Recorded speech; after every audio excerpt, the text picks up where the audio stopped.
குருவடி சரணம் திருவடி சரணம். ஆக்கமும் ஆன்மீகமும் ஒரு அற்புதமான தொழில் நேர்களே சூப்பரான ஒரு இது சொல்கிறேன். என்னென்னு கேட்டிங்கன்னா, நம்ம போகிற காரியம் நல்லபடியாகணும். நம்மளுக்கு ஒரு தேவ சக்தி வரணும்.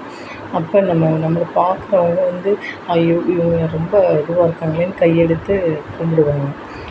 பார்க்குறதுக்கு ஒரு பார்வையாக இருக்காங்களே. அது என்ன அப்படின்னு கேட்டிங்கன்னா, தர்பப்புல். இந்த தர்பப்புல் எல்லாத்துக்கும் பயன்படும். அதாவது நல்ல ஒரு பெருமாள் கொடுத்த ஒரு கிஃப்ட்டு தர்பை. அதில் நான் என்ன செய்ய சொல்கிறேன், ஒரு கிளியாஞ்சட்டி எடுத்துக்கோங்க, நெய் விட்டுக்கோங்க, தர்பையை போட்டுருங்க, நல்லா திரி போட்டு எரிய வச்சுருங்க. கருகினாலும் பரவாயில்ல, அப்படியே இருக்கட்டும்.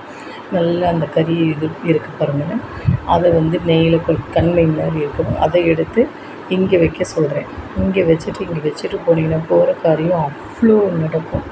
அதாவது படிப்படியாக குறையும். அதாவது எதிரிகளோட இது குறையும். நம்ம நிம்மதியாக இருக்கலாம். இது செஞ்சு பாருங்கள் நேர்களே. கண்கண்ட மரத்து எப்படி வசம்புக்கு இவ்வளோ ஒரு பலன் இருக்கோ, அதுபோல் இந்த தர்பைக்கு அவ்வளோ பலன் இருக்குது. செஞ்சு பாருங்கள் நேர்களே. கண்டிப்பாக நல்லா ஆச்சிட்டியில் எடுத்துக்கோங்க, போட்டுருங்க, எரிய விட்டுருங்க. நெய் விட்டு கறியை இங்கே வச்சுக்க சொல்கிறேன். சூப்பராக இருக்கும். செஞ்சு பாருங்கள் நேர்களே.